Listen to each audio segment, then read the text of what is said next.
Esta comunicación analiza las razones que sitúan el conjunto de la producción de Carmen Martín Gaite en las fronteras del canon, es decir, las singularidades de sus diferentes vertientes creadoras, pensamiento y universo literario, ajenos a las corrientes y modas imperantes desde sus primeras obras. Su trayectoria creadora comenzó en la década de los 40 y finalizó en el año 2000. Fue novelista, poeta, dramaturga, ensayista, investigadora histórica, crítica literaria, traductora y guionista de cine y series de televisión, entre otras facetas. Además, de forma simultánea, reflexionó sobre la literatura, la lectura, la escritura, la crítica y la traducción, entre otros aspectos relacionados con la creación. Su teoría literaria y su práctica ficcional se influyen mutuamente, al igual que sus distintas facetas creadoras. La autora desarrolló su poética o teoría literaria de forma fragmentaria, en ensayos, críticas literarias, artículos periodísticos, conferencias y cuadernos. Entre sus singularidades destaca la preeminencia de la mujer en el conjunto de su producción. Así reflexiona y escribe sobre la mujer y su relación con la literatura en sus ensayos, en especial Desde la ventana, artículos, conferencias y críticas literarias. Lo hace sobre tres aspectos: sus particularidades como lectora y como escritora, y también como material narrativo, es decir, la visión de la mujer en la literatura a lo largo de la historia, como reflejo de la sociedad coetánea de cada época, pero además como impulsora de nuevos patrones de conducta femeninos. En este sentido, el amor, para ella metáfora de la escritura, es otro de los aspectos constantes de sus reflexiones sobre la escritura y la ficción literaria en su relación con la mujer, y también sobre los cánones sociales que determinan su comportamiento. Este último es el tema central de sus investigaciones históricas, contadas con tono narrativo, en sus ensayos Usos amorosos del XVIII en España y Usos amorosos de la posguerra española. Numerosos aspectos que la autora analiza sobre la mujer están presentes en su escritura y en su práctica ficcional. Por ejemplo, la ensoñación, el ensimismamiento y su tendencia por buscar la soledad y el aislamiento, las escasas fronteras entre el sueño y la realidad, la reacción de rebeldía frente a lo establecido, la actitud de la mujer frente a la literatura, es decir, la manera en que hace suyo lo leído, y elementos como la ventana y los visillos. La primera como puerto de embarque para la fantasía y brecha en la costumbre, porque permite soñar y evadirse y liberarse de la realidad, al igual que hace la literatura. Y los segundos, los visillos, posibilitan ver sin ser visto y soñar desde el recinto cotidiano, la casa, el hogar. Así lo viven los personajes femeninos de su novela Entre visillos, de los años 50, durante la dictadura franquista. Como destaca José Carlos Mayner, trata del encierro de sus seres de ficción, sobre todo mujeres, en una ciudad de provincias. En su narrativa se aprecian también los aspectos que, según Martín Gaite, caracterizan el discurso femenino, es decir, la exploración de la vida interior, el frecuente tono de estallido o desahogo que repercute en la búsqueda de interlocutor. Precisamente esta búsqueda es el eje central de su obra, como afirma Birute Ciplijauskaite. La reflexión sobre la propia identidad, la transformación de lo cotidiano en un hecho excepcional y extraordinario mediante la escritura, la desconfianza hacia el entendimiento como norma, la evocación de la infancia, el habla y la propia expresión femenina. De hecho, Martín Gaite va a crear un vocabulario propio, su propio código. Un mundo fragmentario de retahíla. Precisamente esta palabra da título a su novela Retahílas. Además, forma parte de su léxico habitual, una peculiar concepción del tiempo, y su facilidad para expresarse y comunicarse mediante el género epistolar, como hacen sus personajes femeninos. Por ejemplo, ellas recurren a las cartas y los diarios en las novelas, fragmentos de interior y entrevisillos. Además, en sus cuentos y novelas predominan las mujeres y las niñas. En este sentido, destaca el carácter testimonial de su narrativa a lo largo de cerca de 50 años, al reflejar el contexto histórico y social, así como la vida cotidiana desde las primeras décadas de la dictadura hasta la consolidación de la democracia. Así, en su novelística se aprecia una evolución de la figura de la mujer durante este largo período, desde sus primeros relatos y su primera novela titulada Entre visillos de los años 50, pasando por El cuarto de atrás de finales de los 70, hasta sus obras narrativas de los años 80 y 90, como El castillo de las tres murallas, El pastel del diablo, Caperucita Manhattan, Nubosidad variable o Irse de casa.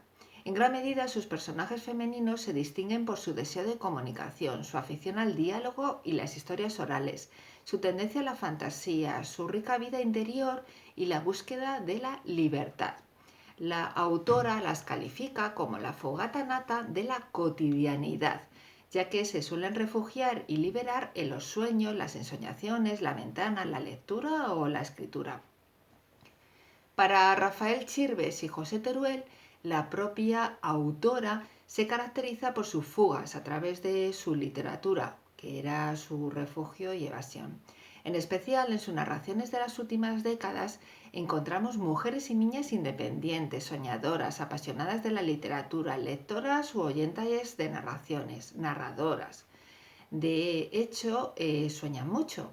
Sin embargo, algunas de ellas no se conforman solo con soñar, sino que luchan por lograr sus sueños, huyen de la insatisfacción ante la vida cotidiana y la rutina y logran la libertad. En este sentido, destaca el carácter subversivo de su obra, como considera Mercedes Carballa Bengózar.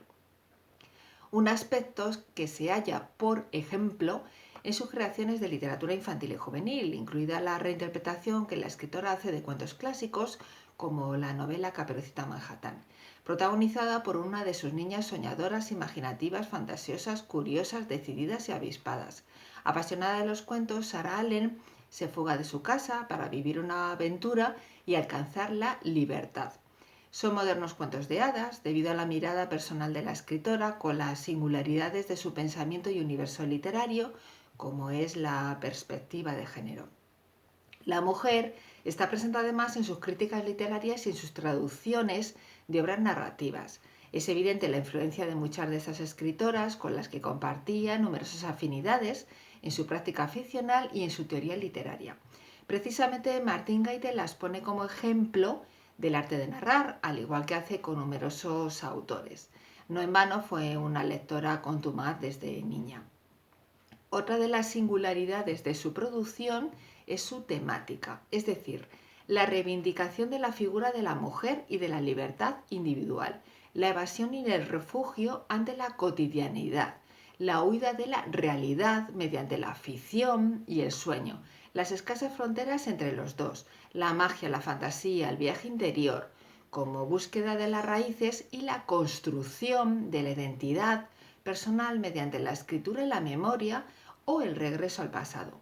La metaficción, las reflexiones sobre la literatura y la escritura, la intertextualidad, la incomunicación del ser humano y su sed de espejo, la búsqueda de interlocutor, la relevancia del diálogo y de la palabra, la trascendencia de los espacios interiores, las ataduras, lo autobiográfico, la infancia, la cultura popular, la presencia de lo mágico, lo maravilloso, lo ambiguo, lo extraño y lo fantástico, que la autora atribuye a su ascendencia gallega, entre otros temas. La mayoría de estos aspectos presentes en su narrativa también forman parte de su teoría literaria. Precisamente su mágica concepción de la literatura es otra de sus singularidades, con ideas como las escasas fronteras entre la ficción literaria y la vida, el sueño y la realidad, el hecho de que la literatura es tan real como la vida, aunque tiene su propia realidad, la ficción literaria como brecha en la costumbre que transforma la percepción de la realidad y causa perplejidad, incertidumbre, sorpresa y descubrimiento. La literatura como evasión, refugio, liberación, transgresión, salvación, felicidad, viaje, dadora de vida y juego.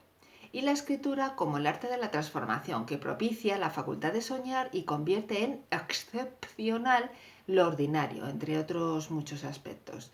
En su teoría literaria, Martín Gaite reflexiona también sobre la narración, la escritura, la lectura, la obra literaria, el arte de narrar, el proceso de escribir, la traducción, la crítica literaria, el periodismo y los medios de comunicación, el cine, la fe, la palabra y el logos, el lenguaje literario, el sector editorial y el libro, la literatura y la infancia, la ficción literaria y la mujer, la identidad personal y la libertad, entre otras cuestiones.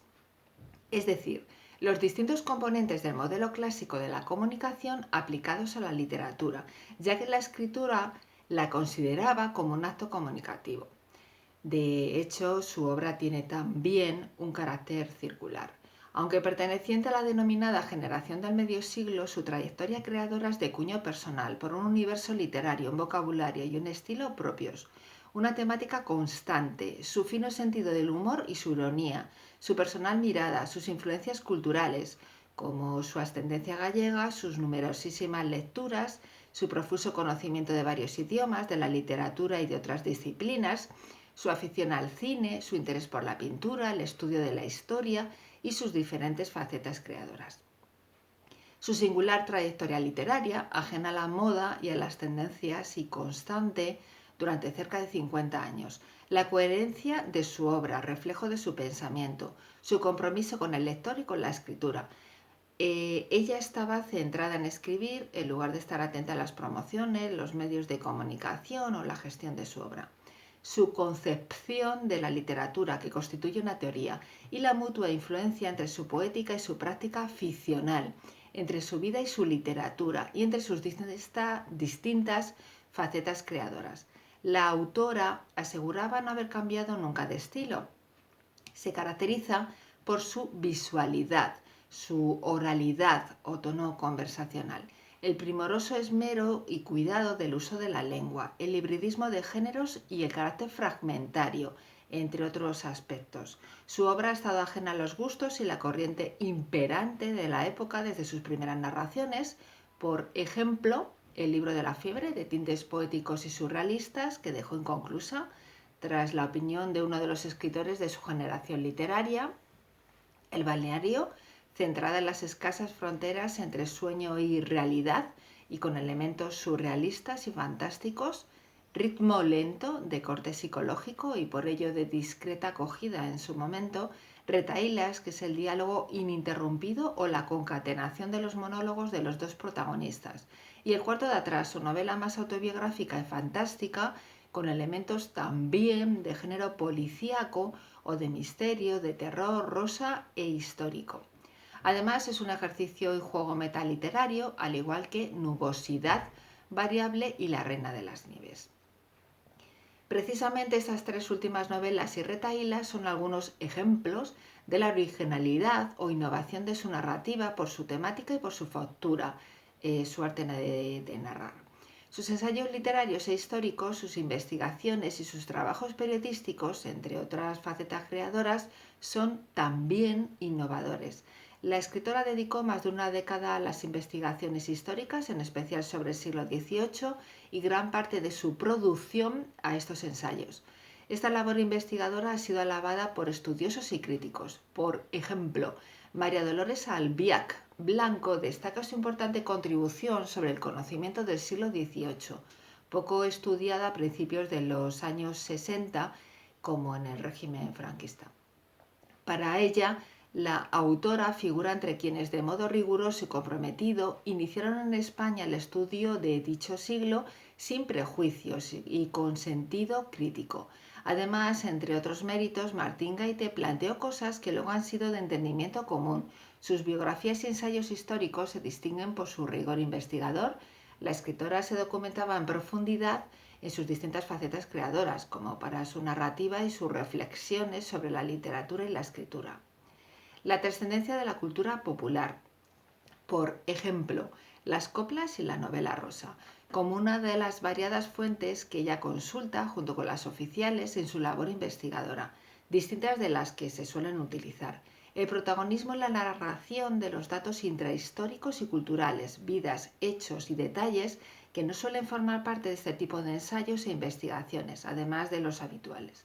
Sus síntesis innovadoras porque, como destaca Sonia Fernández Hoyos, aplicó su cultura, rigor filológico y oficio de escritora, su capacidad analítica, su honestidad, como demuestra su atención y preocupación por el lector de sus obras, la calidad que caracteriza al conjunto de su producción, la presencia de la autora en estos ensayos, pues inserta comentarios y reflexiones propias en sus análisis, y su forma innovadora de contar la historia fusionándola con la literatura, entre otros aspectos. Así, sus biografías y ensayos históricos se caracterizan por el tono narrativo, novelístico y literario, ya que el hibridismo de géneros es uno de los rasgos distintivos del conjunto de su producción, reflejo de la mutua influencia entre teoría y práctica, que afecta a la escritura, la configuración y la estructura de su narrativa y sus ensayos históricos y literarios. Su labor ensayística e investigadora se nutre de la literatura y del oficio de Martín Gaite, pero también determina la escritura de la autora e influye en su narrativa. Por todo ello, como asegura José Teruel, la escritora fue siempre difícil de catalogar. Además, la historia, con mayúsculas, está presente en su teoría literaria y en sus novelas El cuarto de atrás, su novela más autobiográfica, y Lo raro es vivir, protagonizada por una investigadora que está escribiendo un ensayo sobre un personaje real del siglo XVIII. En resumen, hemos visto las singularidades de las diferentes vertientes creadoras, pensamiento, poética, obra y universo literario de la autora, razones que sitúan el conjunto de su producción en las fronteras del canon.